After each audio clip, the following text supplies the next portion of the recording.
नमस्कार दोस्तों, स्वागत है आपका हमारे YouTube channel my learning my experience पर।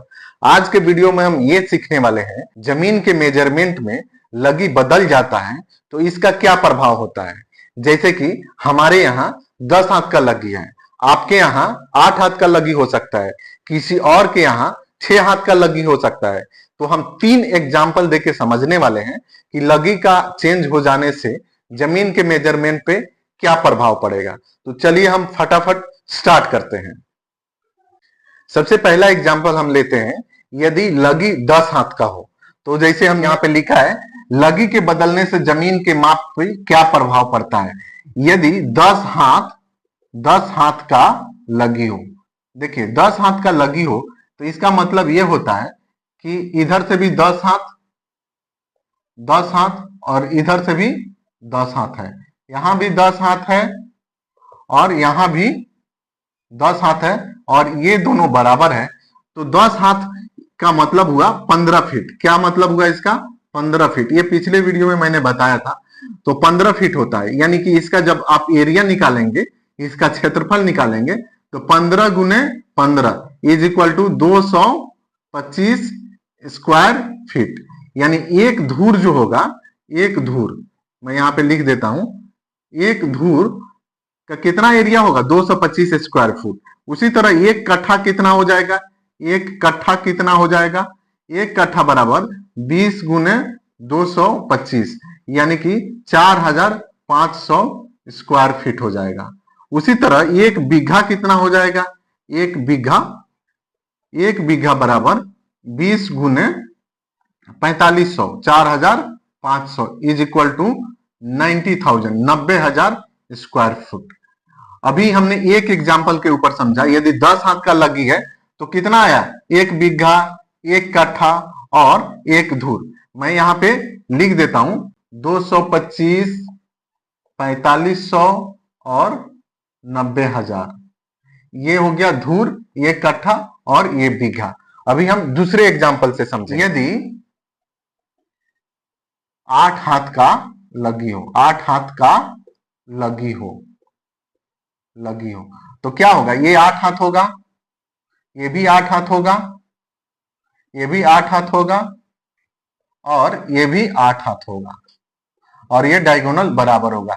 इस समय एक धूर कितना हो जाएगा? एक धूर बराबर कितना हो जाएगा?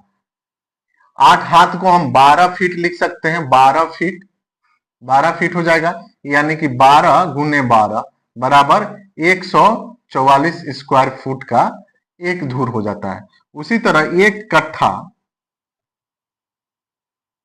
कट्ठा बराबर क्या हो जाएगा? 20 गुने 144 और एक बीघा बराबर कितना हो जाएगा? एक बीघा बराबर 20 गुने 144। इसका वैल्यू आएगा 2880 स्क्वायर फीट। उसी तरह से इसका वैल्यू आएगा 57,600 स्क्वायर फीट। तो आपने देखा, जहां पे 225 आ रहा था उसके जगह कितना आ गया? 144। मैं यहां पे लिख देता हूं 144 और यहां आ गया 2880 और नीचे आ गया 57,600।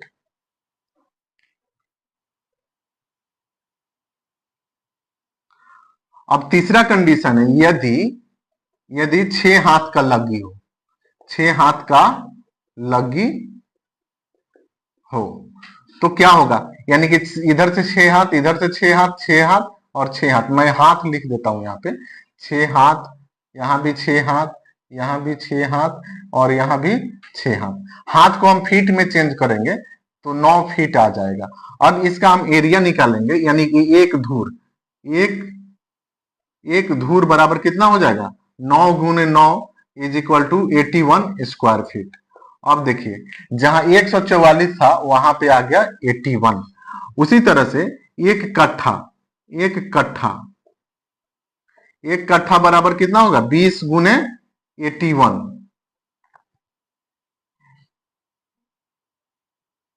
यानी कि 1620 स्क्वायर फीट आ जाएगा। 1620 आया यहां पे।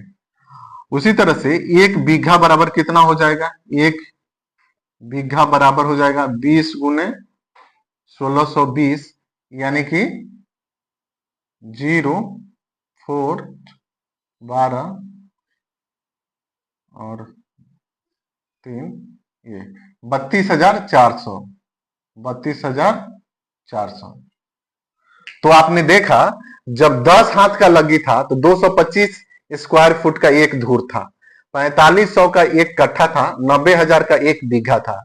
जब 8 हाथ का लगी हो गया तो 144 स्क्वायर फीट का ही एक धूर हो गया, 2880 का कट्ठा हो गया, 57,600 स्क्वायर फुट का एक बीघा हो गया। जब लगी 6 हाथ का हो गया तो 81 यानी 81 स्क्वायर फुट का ही एक धूर हो गया, 1620 का एक कट्ठा हो गया और 32,400 का ही एक बीघा हो गया। तो दोस्तों आपने समझा कैसे लगी के बदलने से कट्ठा चेंज होता रहता है। इसलिए हर लोकेलिटी का लगी अलग अलग होता है और इसे समझना जरूरी होता है। हमें उसे स्क्वायर फीट में कन्वर्ट करके ये एग्जैक्ट पता लगाना पड़ता है कि आखिर जमीन कितना है। नहीं तो कोई बोलता है मुझे 5 बीघा जमीन है, जब हम डिटेल में जाते हैं तब हमें पता चलता है ये हमारे यहाँ 2 बीघा से भी कम है। क्यों? क्योंकि उनके यहाँ 6 हाथ का लगी होता है और हमारे यहाँ 10 हाथ का लगी है, तो हमारा जमीन ज्यादा हो जाता है। जैसे 1 कट्ठा ही हमारा जमीन जिनके यहाँ 6 हाथ का लगी है वहां 1.5 कट्ठा से ज्यादा हो सकता है। तो दोस्तों यदि इंफॉर्मेटिव वीडियो लगे तो लाइक कीजिए, शेयर कीजिए और कमेंट्स करके बताइए आपके यहाँ कितने हाथ का लगी है। धन्यवाद।